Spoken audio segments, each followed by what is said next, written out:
Questioner. I am a painter and I earn by painting pictures. Has it any value from the spiritual point of view? Maharaj. When you paint, what do you think about? Questioner. When I paint, there is only the painting and myself. Maharaj. What are you doing there? Questioner. I paint. Maharaj. No, you don't. You see the painting going on. You are watching only. All else happens. Questioner. The picture is painting itself? Or is there some deeper me or some God who is painting? Maharaj. Consciousness itself is the greatest painter. The entire world is a picture. Questioner. Who painted the picture of the world? Maharaj. The painter is in the picture. Questioner. The picture is in the mind of the painter and the painter is in the picture, which is in the mind of the painter who is in the picture. Is it not infinity of states and dimensions absurd?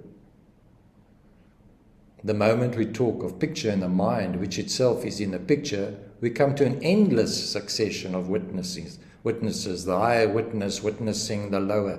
It is like standing between two mirrors and wondering at the crowd. Maharaj. Quite right. You alone and the double mirror are there. Between the two, your forms and names are numberless. Questioner.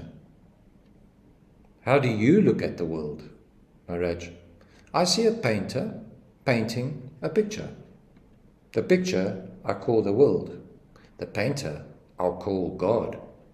I am neither. I do not create, nor am I created. I contain all. Nothing contains me. Questioner. When I see a tree, a face, a sunset, the picture is perfect. When I close my eyes, the image in my mind is faint and fuzzy. If it is my mind that projects the picture, why need I open my eyes to see a lovely flower, and with eyes closed I see it vaguely?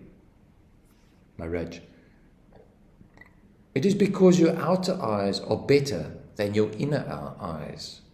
Your mind is all turned outward. As you learn to watch your mental world, you'll find it even more colorful and perfect than what the body can provide. Of course, you'll need some training. But why argue? You imagine that the picture must come from the painter who actually painted it. All the time you look for origins and causes. Causality is in the mind only. Memory gives the illusion of continuity, and repetitiveness creates the idea of causality. When things repeatedly happen together, we tend to see a causal link between them. It creates a mental habit. But a habit is not a necessity. Questioner. You have just said that the world is made by God. Maharaj. Remember that language is an instrument of the mind. It is made by the mind, for the mind. Once you admit a cause, then God is the ultimate cause and the world the effect. They are different, but not separate. Questioner. People talk of seeing God. Maharaj. When you see the world, you see God. There is no seeing God apart from the world. Beyond the world, to see God is to be God. The light by which you see the world, which is God, is the tiny little spark I am.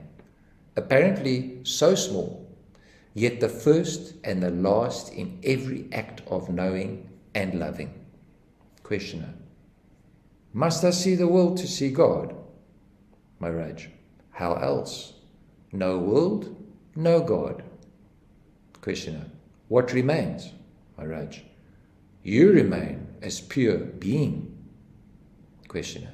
And what comes of the world and of God? Maharaj. Pure being, of yakta. Questioner. Is it the same as the great expanse? Paramakash. Maharaj. You may call it so. Words do not matter, for they don't reach it. They turn back in utter negation. Questioner. How can I see the world as God? What does it mean to see the world as God? Maharaj. It is like entering a dark room. You see nothing. You may touch, but you do not see. No colors, no outlines. The window opens, and the room is flooded with light. Colors and shapes come into being. The window is the giver of light, but not the source of it. The sun is the source. Similarly, matter is like the dark room. Consciousness, the window, flooding matter with sensations and perceptions, and the Supreme is the sun, the source both of matter and of light. The window may be closed or open. The sun shines all the time. It makes all the difference to the room, but none to the sun. Yet, all this is secondary to the tiny little thing which is the I am. Without the I am, there is nothing. All knowledge is about the I am. False ideas about this I am lead to bondage. Right knowledge leads to freedom and happiness. Questioner. Is I am and there is the same? Maharaj. I am denotes the inner. There is the outer. Both are based on the sense of being. Questioner. Is it the same as the experience of existence? Maharaj. To exist means to be something, a thing, a feeling, a thought, an idea. All existence is particular.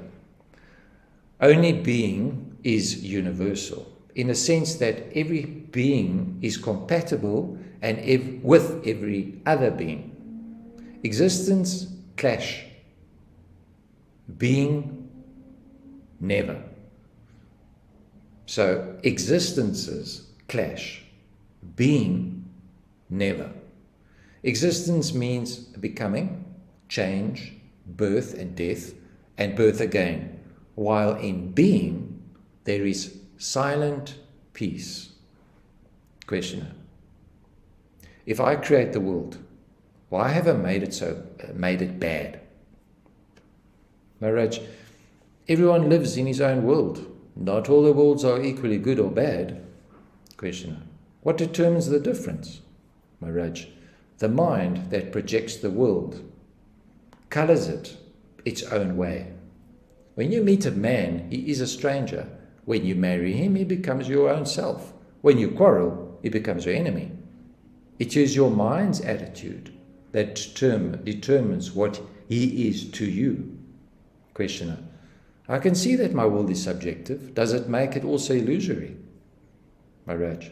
It is illusory as long as it is subjective, and to that extent only. Reality lies in objectivity. Questioner. What does objectivity mean? You said the world is subjective, and now you talk of objectivity. Is not everything subjective? Maharaj.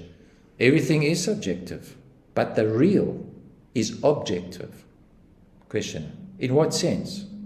Maharaj. It does not depend on memories and expectations, desires and fears, likes and dislikes.